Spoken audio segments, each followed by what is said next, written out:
Dưới ánh lửa xanh nhạt le lói nơi góc xưởng cũ kỹ, người thợ hàn lặng lẽ cúi mình bên những thanh sắt lạnh lẽo. Đôi bàn tay chai sần cẩn thận giữ từng mối hàn như sợ chỉ cần một chút sơ ý thôi là tất cả sẽ vỡ vụn. Công việc của anh chẳng mấy ai để ý. Người ta chỉ thấy những tia lửa bắn tung tóe, chỉ thấy khói bay mờ ảo giữa không gian. Nhưng ít ai biết rằng đằng sau lớp kính tối của chiếc mặt nạ kia là đôi mắt đã quá mỏi mệt vì những tháng ngày dài đằng đẵng mưu sinh.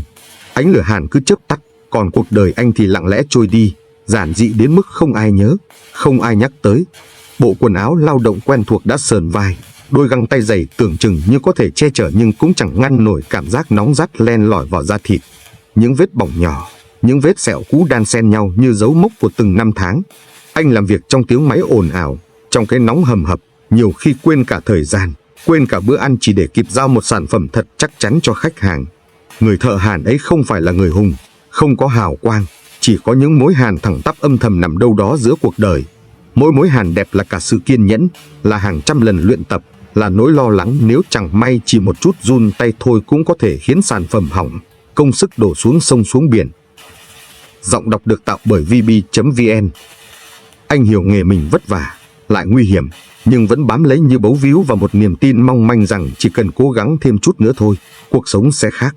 Thế nhưng ngày này qua ngày khác, anh vẫn trở về căn nhà nhỏ đơn sơ với lớp bụi sắt còn bám trên áo, chỉ có tiếng gió đêm khẽ thổi như hiểu nỗi lòng của người làm nghề lam lũ. Cuộc đời thợ hàn là vậy, bền bỉ như những thanh sắt anh gắn kết, lặng lẽ như những vết hàn chỉ ai tinh ý mới nhận ra.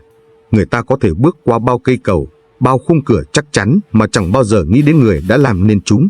Nhưng anh thì vẫn tiếp tục, bởi trong sâu thẳm trái tim, anh tin rằng dù cuộc đời không nhìn thấy, thì những mối hàn anh để lại vẫn là minh chứng cho sự tồn tại và cố gắng của mình.